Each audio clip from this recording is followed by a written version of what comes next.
वामपंथी इतिहासकारों ने अपनी सुविधा के अनुसार उन्होंने इतिहास लिखा। वामपंथी इतिहासकारों ने अपनी सुविधा से अपना इतिहास लिखा, जिसमें दलित और पिछड़े समाज के नेताओं की वीरता और बलिदान को उन्होंने जानबूझकर दरकिनार किया। पहले की सरकारों ने भी पारसी समाज और दलित समाज के नायकों को जो उचित स्थान मिलना चाहिए वह नहीं मिला है। मैं योगी जी को धन्यवाद देना चाहता हूं। मैं उत्तर प्रदेश के यशस्वी मुख्यमंत्री योगी जी का अभिनंदन भी करना चाहूंगा और आपसे कहूंगा तालियां बजाकर कीजिए। जो काम उस समय वो लोग नहीं कर पाए, इस समय हमारे मुख्यमंत्री योगी आदित्यनाथ जी कर रहे हैं।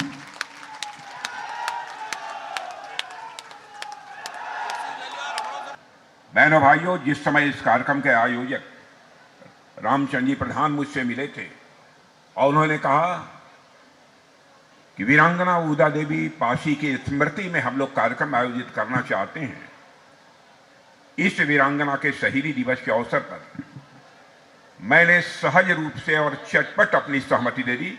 मैंने कहा इस कार्यक्रम के आयोजन में जिस भी प्रकार के सहयोग की आवश्यकता होगी वह सहयोग करने के लिए हम पूरी तरह से तैयार हैं।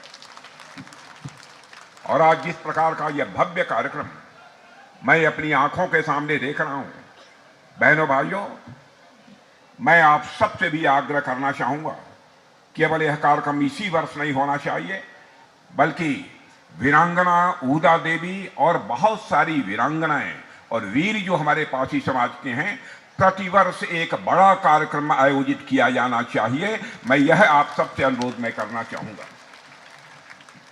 सर्वप्रथम तो मैं वीरांगना ऊदा देवी जी के बलिदान दिवस पर उनको अपनी विनम्र श्रद्धांजलि अर्पित करता हूं। और आप सब जानते हैं, उनके इतिहास की जानकारी हमारे पूर्ववक्ता साथियों ने भी दी है। लखनऊ के पास जब अंग्रेजों से लड़ते हुए ऊदा देवी जी के पति मक्का पासी शहीद हुए थे, जब ऊदा देवी जी ने अपने शहीद पति का निष्प्राण शरीर देखा, तब उनकी हिम्मत टूटी नहीं, बल्कि उनकी हिम्मत और अधिक बढ़ गई। उनके अंदर और ताकत पैदा हुई और उन्होंने प्रतिज्ञा किया कि अपने पति की शहादत का मैं बदला लेकर रहूंगी, और वीरांगना ऊदा देवी पासी ने वह बदला लिया। मेरे बहनों भाइयों, वीरांगना ऊदा देवी जी ने अप्रतिम पराक्रम और अदम्य साहस से न सिर्फ अंग्रेजी सेना को ही धूल चटाई थी, बल्कि राष्ट्र प्रेम का ऐसा मानक स्थापित किया है जो मैं मानता हूं कि अनंत काल तक भारत के हर नागरिक को वह प्रेरणा देता रहेगा। ऊदा देवी ने अकेले ही 36 ब्रिटिश सैनिकों को मौत के घाट उतारने में कामयाबी हासिल की थी वीरांगना ऊदा देवी ने।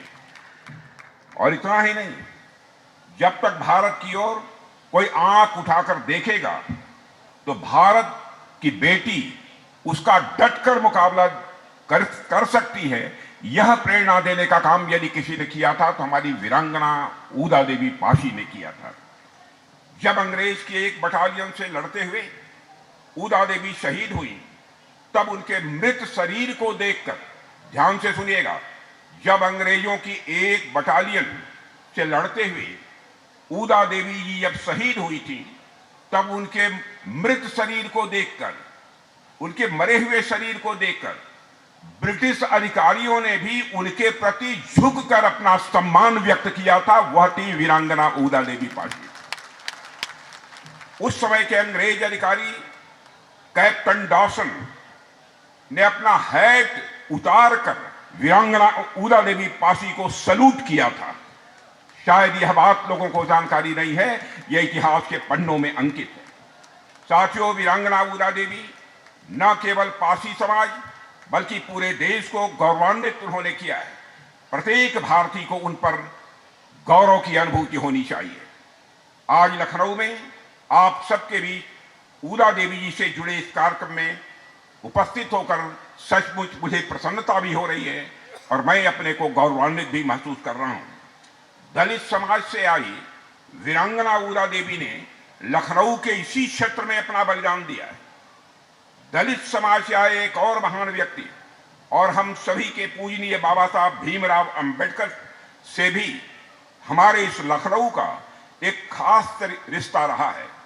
बाबा साहब के लिए गुरु समान बोधानंद जी और उन्हें दीक्षा प्रदान करने वाले भगंत प्रज्ञानंद जी लखनऊ में ही रहते थे, जिसके कारण लखनऊ को बाबा साहब की स्नेह भूमि के रूप में भी हम सब जानते हैं। साथियों, ऐसी भूमि जो ऊदा देवी जी और बाबा साहब अम्बेडकर से जुड़ी हो, मेरी कर्मस्थली होना, मैं मानता हूं यह हमारे लिए अत्यंत गौरव और यह सम्मान का विषय है। बहनों भाइयों, आज ऊदा देवी का बलिदान दिवस है। आज उन्हें याद करने का दिन है। हम उन्हें उनके मातृभूमि के प्रति समर्पण और त्याग के लिए पुनः याद करते हैं, लेकिन उनकी गौरव गाथा को दो और वजहों से याद किया जाना चाहिए। पहली बात, ऊदा देवी जी की कहानी हमें आत्मसम्मान सिखाती है, हमारे अंदर स्वाभिमान की भावना पैदा करती है। 1857 की क्रांति के इतिहास में ऊदा देवी पासी ने न केवल अंग्रेजी हुकूमत को ही चुनौती दी थी, बल्कि उस सामाजिक व्यवस्था को भी चुनौती दी थी जिसने उनके समाज को सदियों तक हाशिए पर रखा। उस व्यवस्था को भी ऊदा देवी पासी ने चुनौती दी थी। उन्होंने यह सिद्ध किया कि देशभक्ति और वीरता किसी जाति या वर्ग की सीमा में नहीं बांधी जा सकती है। देशभक्ति और वीरता किसी जाति की सीमा में नहीं बांधी जा सकती है। लखनऊ की लड़ाई में उन्होंने दिखाया कि स्वतंत्रता की ज्वाला हर हृदय में प्रज्वलित हो सकती है। वह समाज चाहे सबसे उपेक्षित ही क्यों न हो, उसके हृदय में भी यह देशभक्त की ज्वाला सदैव प्रज्वलित रहती है। दूसरा, ऊदा देवी की कहानी ने आजादी की लड़ाई में महिलाओं की भूमिका को रोशन किया है। वे हमें याद दिलाती हैं कि यदि महिलाएं बंदूक का उपयोग कर सकती हैं तो युद्ध में लड़ सकती हैं और ब्रिटिश सैनिकों को वह मार सकती हैं, तो वे किसी भी मामले में पुरुषों से कम नहीं हैं। और इसीलिए ऊदा देवी को न केवल उनकी वीरता के लिए याद किया जाएगा, बल्कि मैं मानता हूं कि उन्हें एक ऐसे लीडर के रूप में भी याद किया जाना चाहिए जिन्होंने दलित समाज से आने वाली महिलाओं को ब्रिटिश शासन के खिलाफ हथियार उठाकर लड़ने के लिए संगठित करने में भी अपनी महत्वपूर्ण भूमिका निभाई थी। साथियों, ऊदा देवी का बलिदान हमें यह भी सिखाता है कि सच्चा साहस वही है जो अन्याय, भेदभाव और दास्ता तीनों के विरुद्ध डटकर सीना तान कर खड़ा हो, वही है। ऊदा देवी का जीवन महिला सशक्तिकरण और समानता के अप्रतिम मूल्य का मैं मानता हूं कि एक बहुत बड़ा उदाहरण भी है। साथियों, भारत की नारी शक्ति स्वदेश और स्वधर्म की रक्षा के लिए कभी भी किसी से पीछे नहीं रही है। आज सैनिक स्कूलों के दरवाजे भी लड़कियों के लिए खोल दिए गए हैं। भारतीय महिलाएं सियाचिन की ऊंचाइयों से लेकर समंदर की गहराइयों तक देश की सुरक्षा चक्र को वह और अधिक मजबूत कर रही हैं। अभी हाल ही में मैं याद दिलाना चाहता हूं ऑपरेशन सिंदूर की। हाल में ही ऑपरेशन सिंदूर के दौरान महिला पायलटों और महिला सैनिकों ने पाकिस्तान और पाकिस्तान अधिकृत जम्मू कश्मीर में आतंकवाद के खिलाफ कार्रवाई में एक महत्वपूर्ण भूमिका निभाई है। वो हमारी बेटियां हैं जो कि सेना में इस समय अधिकारी और जवान के रूप में काम कर रही हैं। साथियों, मैं यह निसंकोच कह सकता हूं कि भारत की आन बान शान की रक्षा के लिए हर बेटी ऊदा देवी बन सकती है। पासी समाज के नाम की उत्पत्ति के बारे में, मैं पासी समाज के नाम यह कैसे आया, इसकी उत्पत्ति के बारे में कई मान्यताएं हैं। मैं सभी मान्यताओं की चर्चा तो नहीं करना चाहता हूं, लेकिन जो मुझे उचित मान्यता लगती है उसकी मैं आप सबसे चर्चा करूंगा। और वह मान्यता यह है, पा का अर्थ होता है पासी में पा का अर्थ होता है पकड़, और असी का अर्थ होता है तलवार। यानी पासी का मतलब है तलवार धारी, उसे ही पासी कहते हैं।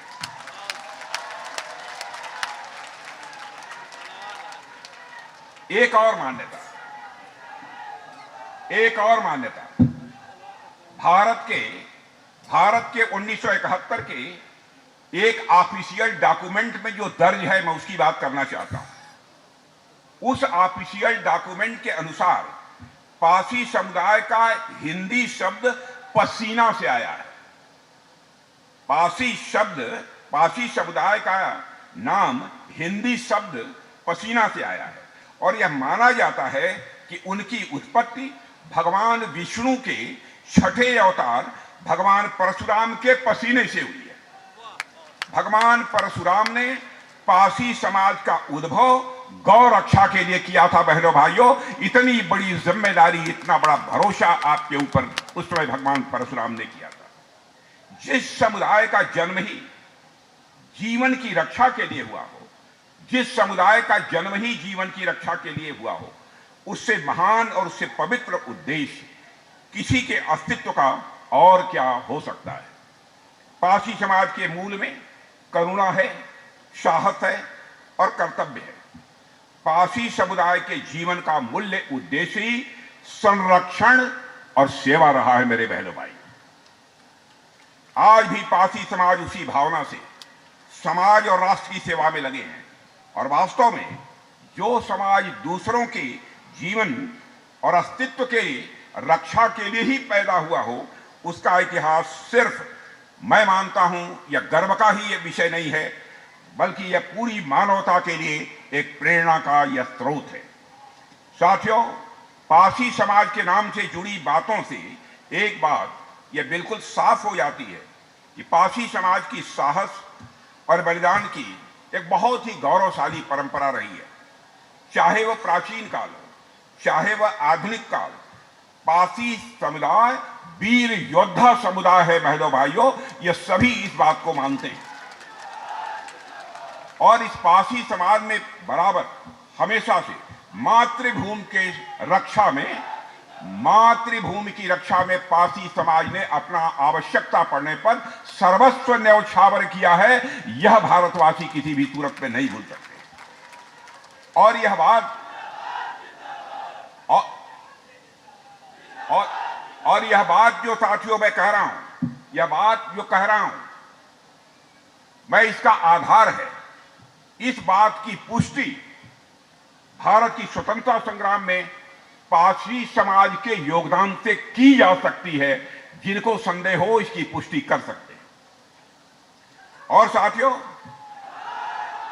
पारसी समुदाय ने स्वतंत्रता आंदोलन के दौरान महत्वपूर्ण योगदान दिया था। आजादी की लड़ाई में, भूलिए मत, आजादी की लड़ाई में आप लोगों का बहुत बड़ा योगदान है। चाहे वह 1857 की आजादी की पहली लड़ाई हो या अवध किसान सभा आंदोलन हो, पारसी समुदाय ने हमेशा मातृभूमि के लिए अपना सब कुछ न्यौछावर किया है। मेरे बहनों भाइयों, एक आंदोलन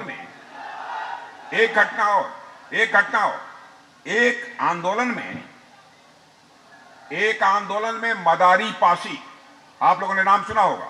एक आंदोलन में मदारी पासी का योगदान कोई नहीं भूल सकता। मेरे बहनों भाइयों, मदारी पासी जी ने अन्याय के खिलाफ विद्रोह का बिगुल फूंका।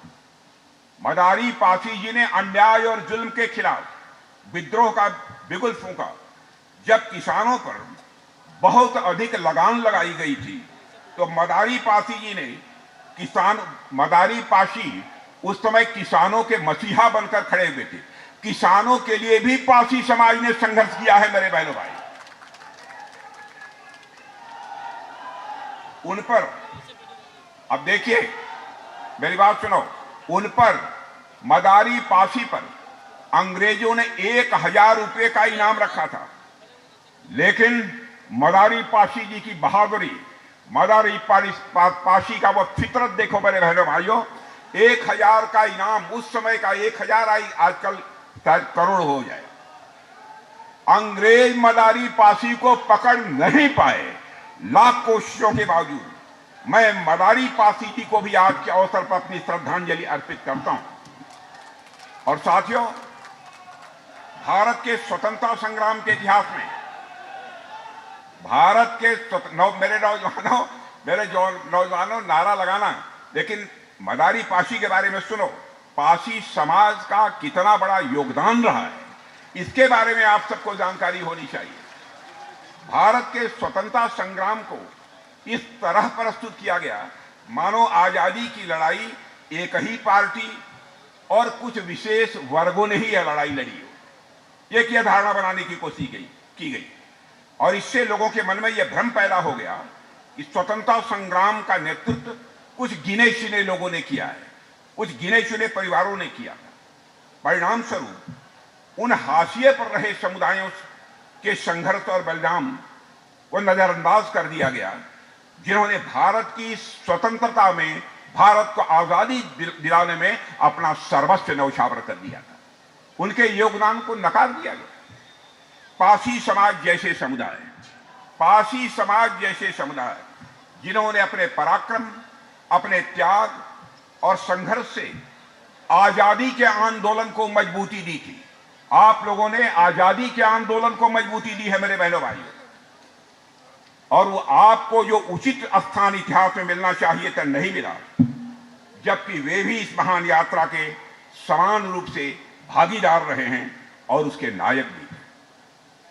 दलित और आदिवासी महिलाओं और पिछड़े समुदायों के असंख्य वीरों के इतिहास को पन्नों में जो उचित स्थान मिलना चाहिए था इतिहास के पन्नों में, वह उचित स्थान नहीं मिला है।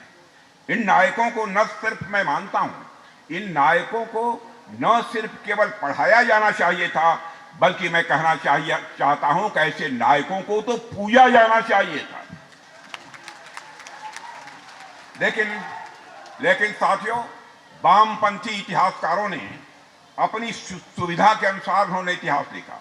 वामपंथी इतिहासकारों ने अपनी सुविधा से अपना इतिहास लिखा, जिसमें दलित और पिछड़े समाज के नेताओं की वीरता और बलिदान को उन्होंने जानबूझकर दरकिनार किया। पहले की सरकारों ने भी पासी समाज और दलित समाज के नायकों को जो उचित स्थान मिलना चाहिए वह नहीं मिला है। मैं योगी जी को धन्यवाद देना चाहता हूं। मैं उत्तर प्रदेश के यशस्वी मुख्यमंत्री योगी जी का अभिनंदन भी करना चाहूंगा और आपसे कहूंगा तालियां बजाकर कीजिए। जो काम उस समय वो लोग नहीं कर पाए, इस समय हमारे मुख्यमंत्री योगी आदित्यनाथ जी कर रहे हैं।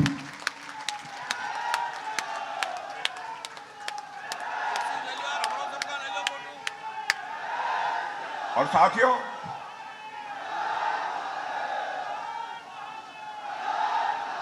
साथियों, यह अत्यंत दुख की बात है कि इतिहासकारों ने पासी साम्राज्य पर कोई किताब ही नहीं लिखी। मैं दुख के साथ कहना चाहता हूं, इतिहासकारों ने पासी साम्राज्य पर कोई किताब ही नहीं लिखी। विद्वानों ने कभी इस वीर समुदाय के इतिहास पर जो उनको रिसर्च करना चाहिए था, शोध करना चाहिए था, वह भी नहीं किया। और पहले की सरकारों ने कभी भी पासी साम्राज्य के बारे में जानकारी एकत्र करने की जो उन्हें कोशिश करनी चाहिए थी, कोई कोशिश तक नहीं की। लाइब्रेरियों में बहुत कम किताबें उपलब्ध हैं। आप चले जाइए पासी समाज का इतिहास पढ़ने के लिए लाइब्रेरी में, शायद कुछ गिनी चुनी किताबें मिल जाएं जिसमें पासी समाज का इतिहास हो, जिसमें पासी साम्राज्य का जिक्र तक हो। मैंने ऐसी पुस्तकों को देखा है जिसमें पासी साम्राज्य का जिक्र तक नहीं है। इतना बड़ा जुल्म एक समाज के ऊपर, इतना बड़ा अत्याचार। साथियों, पासी समाज से आने वाले राजाओं ने बहुत समय तक इस देश में शासन किया है। आपको भी जानकारी नहीं होगी, पासी समाज से आने वाले राजाओं ने बहुत समय तक इस देश में शासन किया है। पासी समाज का इतिहास राजा अशोक मौर्य से भी पुराना माना जाता है। पासी समाज का इतिहास राजा अशोक मौर्य से भी पुराना माना जाता है। मैं आज पासी समाज और हम सभी के नायक महाराजा बिजली पासी जी का भी यहां पर स्मरण करना चाहता हूं। राजा पृथ्वीराज चौहान की समकालीन महाराजा बिजली पासी जी ने न केवल बिजनौर की स्थापना की, बल्कि अपनी दूरदर्शिता और नेतृत्व से इस क्षेत्र में एक विशाल और समृद्ध, एक धनवान, एक राज्य भी स्थापित किया था। उन्हें के शासनकाल की समृद्धि का उनके शासन काल की जो समृद्धि रही है उसका अंदाज इस बात से लगाया जा सकता है कि उन्होंने 12 मजबूत किलों का निर्माण कराया था। 12 मजबूत किलों का निर्माण करवाया था। यह न केवल उनकी समृद्धि का प्रतीक है, बल्कि उनकी शक्ति और रणनीतिक कुशलता का भी इससे एक परिचय मिलता है। अवध का यह क्षेत्र आज भी सम्मान के साथ साथियों महाराजा बिजली पासी को याद करता है। लेकिन यह केवल इतिहास की विफलता ही से नहीं मानता हूं, बल्कि हमारी सामूहिक जिम्मेदारी की भी कहीं न कहीं कोई कमी रही है कि पासी समाज का जैसा इतिहास लिखा जाना चाहिए था, नहीं लिखा गया। हमने अपने पूज्य पुरुषों को भुला दिया। हमने उन वीरों और समुदायों को भुला दिया जिन्होंने बिना किसी चाहत के इस राष्ट्र की आजादी के लिए अपना सब कुछ न्यौछावर कर दिया था। साथियों, महाराजा बिजली पासी, महाराजा सतान पासी, महाराजा लाखन पासी, महाराजा सुहेलदेव, महाराजा छेटा पासी, महाराजा दालदेव, राजा गंगा वक्सरावत, झलकारी बाई, अवंती बाई और महावीरी देवी, ये वो नाम हैं जो कि सोने के अक्षरों में अंकित किए जाने चाहिए, लेकिन अंकित नहीं किए गए। लेकिन साथियों, मुगलों के इतिहास को बढ़ा चढ़ाकर बताने वाले इतिहासकारों ने इन नामों को सम्मान जो देना चाहिए नहीं दिया। हमारे इतिहास की किताबों में भी जो उन्हें मान्यता मिलनी चाहिए थी, नहीं मिली।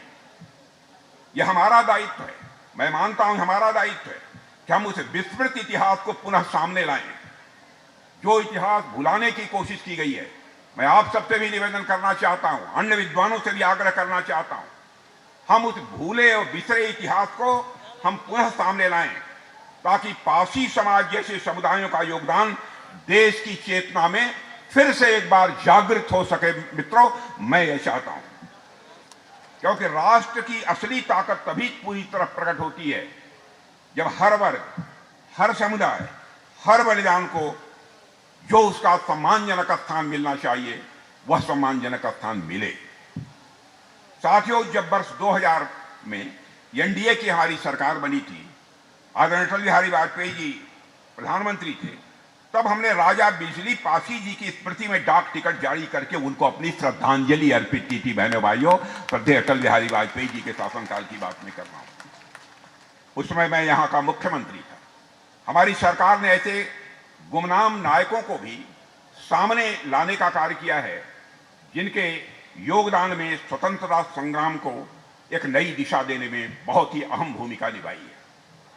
उनके बलिदान और संघर्ष को याद करना और सम्मान देना, मैं मानता हूं कि हमारा और आपका सभी का यह कर्तव्य बनता है मेरे बहने भाइयों। और इसी क्रम में हमारी उत्तर प्रदेश सरकार ने और हमारे यहाँ के यशस्वी लोकप्रिय मुख्यमंत्री माननीय योगी आदित्यनाथ जी ने पासी समाज के वीरों और वीरांगनाओं को पाठ्यक्रम में हिस्सा बनाए जाने का जो फैसला किया है, उसके लिए मैं आप सबकी तरफ से उनका अभिनंदन करना चाहता हूं, उनको मैं बधाई देता हूं।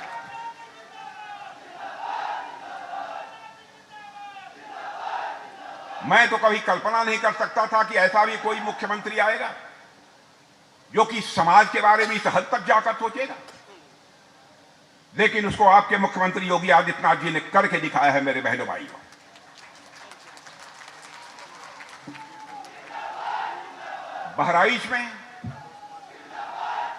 बहराइच में महाराजा सुहेलदेव जी, अरे सुन भाई, बहराइच में महाराजा सुहेलदेव जी का भव्य स्मारक भी बनाया गया है। ऐसा ही भव्य स्मारक महाराजा बिजली पासी का लखनऊ में भी बनने जा रहा है। मुख्यमंत्री जी ने कहा, और इस निर्णय की जो मुख्यमंत्री जी ने यह फैसला किया है योगी आदित्यनाथ जी, इसकी भी बहनों भाइयों सराहना की जानी चाहिए, ताकि इन सब सारे बहादुरों के बारे में, वीरों के बारे में आम लोगों को भी जानकारी हो सके। और साथियों, मैं याद दिलाना चाहता हूं, कल से ही जनजातीय गौरव दिवस भी कल मनाया गया था सारे देश भर में। जनजातीय समुदाय के बलिदान, संस्कृत और विरासत के सामने लाने के लिए हमारे प्रधानमंत्री नरेंद्र मोदी जी द्वारा जनजातीय गौरव वर्ष बनाने की घोषणा भी पहले ही की गई थी। इससे यह सुनिश्चित हुआ है कि जनजातीय स्वतंत्रता सेनानियों की विरासत के बारे में हमारे देश के लोग आज कुछ जान पा रहे हैं, आज कुछ समझ पा रहे हैं और देशभक्ति के लिए स्वाभाविक रूप से वह प्रेरित हो रहे हैं। साथियों, हमारा हमेशा से यही लक्ष्य रहा है कि दलित समाज के नायकों को सब लोग जानें। हम लोगों की बराबर कोशिश रही है, जिससे समाज में एकता बढ़ेगी, दूरी नहीं बढ़ेगी। यदि दलित समाज के नायकों को सभी लोग जानेंगे तो समाज में एकता बढ़ेगी, विश्वास बढ़ेगा और एक दूसरे के लिए सम्मान भी बढ़ेगा। यह हमारा सौभाग्य है कि हमें बाबा साहब भीमराव अंबेडकर से जुड़ी जगहों को पंच तीर्थ के रूप में विकसित करने का मौका मिला। इससे भारत के लोग बाबा साहब के जीवन के बारे में और अधिक जान सकेंगे। इसके लिए श्रेय यदि दिया जाना चाहिए तो भारत के यशस्वी प्रधानमंत्री श्री नरेंद्र मोदी जी को इसका श्रेय दिया जाना चाहिए। साथियों, होगा क्या? ऐसे महापुरुषों के जीवन से हम समानता के मूल्य सीखेंगे। इससे राष्ट्रीय एकता और भी मजबूत होगी, क्योंकि बाबा साहब कहते थे, जब तक हमारे बीच भेदभाव रहेंगे हम कभी भी अपनी राष्ट्रीयता का विकास नहीं कर सकते। इसलिए भेदभाव मिटना चाहिए। और जो भी सुझाव मैंने दिया है, यदि यह सब सारे कदम उठाए जाते हैं तो मैं समझता हूं कि आपस की दूरी और आपस का भेदभाव यह स्वाभाविक रूप से समाप्त होगा। और इस बात को ध्यान में रखते हुए हमारे प्रधानमंत्री नरेंद्र मोदी जी ने हमेशा यह सुनिश्चित किया है कि देश के हर वर्ग और विशेषकर समाज की हाशिए पर रहने वाले समुदायों को उचित प्रतिनिधित्व दिया जाना चाहिए। और इस काम को किया है। उन्हें अपनी बात रखने के लिए स्थान मिलना चाहिए। यह है हमारे प्रधानमंत्री की सोच। और प्रधानमंत्री मोदी जी ने मंत्रिमंडल में भी इस बात का ध्यान रखा है कि समाज के वंचित पिछड़े समुदायों को जगह मिले। पाची समाज से आने वाले, जिनका अभी आपने भाषण सुना, आपके युवा सांसद, और ये पहली बार सांसद नहीं हुए हैं, कई बार सांसद हुए हैं। कमलेश पासवान जी इस समय भारत सरकार के मंत्रिमंडल में मंत्री के रूप में काम कर रहे हैं।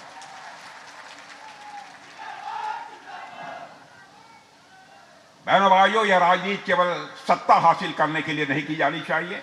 राजनीति की जानी चाहिए तो समाज बनाने के लिए राजनीति की जानी चाहिए। और यह हम लोगों की राजनीति वही राजनीति है जो सबका साथ, सबका विकास, सबका विश्वास और सबका प्रयास की भावना को साकार करने की पूरी कोशिश कर रही है। कोई भी देश या समाज, मेरे साथियों, सिर्फ इस बात से नहीं जाना जाता है कि सक्षम वर्गों के लोग कितना कर पाए हैं, बल्कि इस बात से जाना जाता है कि वंचित वर्ग के प्रति कितना वह समाज संवेदनशील है। हमारी सरकार का बराबर यह लक्ष्य रहा है कि वंचित वर्ग और अधिक सशक्त हो, और बराबर उसकी हम लोग चिंता कर रहे हैं। चाहे हमारी उत्तर प्रदेश सरकार हो अथवा केंद्रीय सरकार हो, हमारी सरकारी योजनाओं में, सरकार की योजनाओं में सबसे अधिक, सरकार की जो योजनाएं केंद्र की हो अथवा प्रदेश की, सबसे अधिक लाभ पहुंचा है तो हमारे समाज के वंचित वर्ग को हम लोगों ने लाभ पहुंचाने की कोशिश की है। मेरे बहनों भाइयों, ये लाभकारी योजनाएं उस सेवा अभियान का हिस्सा है जो हमारी सरकार 11 वर्षों से एससी, एसटी और ओबीसी और अन्य वंचित वर्ग के लिए चला रही है। हमारा मानना है कि समाज कल्याण का रास्ता सामाजिक न्याय से ही होकर गुजरता है। समाज कल्याण का रास्ता सामाजिक न्याय से ही होकर गुजरता है। इसलिए हमारी प्राथमिकता में हमेशा से ही समाज कल्याण के लिए सामाजिक न्याय रहा है। बहनों भाइयों, बातें बहुत सारी हैं। कैसे सरकारी छात्रवृत्तियां दी जा रही हैं, Ambedkar social innovation and incubation mission स्थापित किए गए हैं, बहुत सारे काम किए गए हैं। सारे कामों की यदि मैं चर्चा करूंगा तो एक लंबा समय लगेगा। इसलिए मैं आप सबसे यही कहना चाहता हूं, चाहे हमारी केंद्र की सरकार हो, चाहे हमारे यहाँ पर श्री योगी आदित्यनाथ जी की सरकार हो, इनके द्वारा किए गए जो प्रयास हैं, यह प्रयास यह दर्शाते हैं कि सरकार हमारी सामाजिक न्याय के लिए, सरकार के लिए सामाजिक न्याय यह केवल नारा नहीं है बहनों भाइयों, बल्कि हम लोग इसे अपना मिशन बनाकर चल रहे हैं। इस रूप में हमारी सरकारें काम कर रही हैं। बाबा साहब मानते थे कि जहां भी सामाजिक व्यवस्था नैतिक और समतामूलक नहीं होगी, जहां पर सामाजिक व्यवस्था नैतिक और समतामूलक नहीं होगी, उस समाज में लोकतंत्र लंबे समय तक जीवित नहीं रह सकता है। यह बाबा साहब भीमराव अंबेडकर का मानना था। इसलिए हमारा लक्ष्य है कि समाज का हर वर्ग, चाहे वह किसी भी जात, वर्ग अथवा समुदाय से हो, देश की प्रगति में वह बराबर का भागीदार बने, यह कोशिश होनी चाहिए। और हमारी दोनों सरकारें, प्रदेश और केंद्र की, यह कोशिश कर रही हैं। साथियों, इस अवसर पर मैं रामचंद्र जी प्रधान और उनकी पूरी टीम, सबका नाम मैं नहीं ले पा रहा हूं, पूरी टीम को मैं बधाई देना चाहता हूं कि आप लोगों ने इतना भव्य कार्यक्रम आयोजित किया है। और मैं यह भी मैं कहना चाहता हूं, कार्यक्रम बड़ा हो अथवा छोटा हो, कार्यक्रम बड़ा हो अथवा छोटा हो, प्रतिवर्ष यह कार्यक्रम करना चाहिए। जो भी संगठन है वह जिम्मेदारी लें। और जहां तक मुख्यमंत्री का प्रश्न है, मुख्यमंत्री जी ने हर प्रकार का सहयोग देने का आप सबको आश्वासन दिया है। इसलिए अंत में इससे ज्यादा कुछ न कहते हुए मैं वीरांगना ऊदा देवी जी को नमन करता हूं। और मैं आशा करता हूं कि ऐसे आयोजनों से पासी समाज के योगदान के बारे में लोगों को और अधिक जानकारी मिलेगी। इन्हीं शब्दों के साथ आप सबको धन्यवाद देते हुए अपना निवेदन समाप्त करता हूं। आप सबको बहुत बहुत धन्यवाद। बोलिए भारत माता की, भारत माता की। वीरांगना ऊदा देवी, वीरांगना ऊदा देवी के प्रति संस्कार की जननी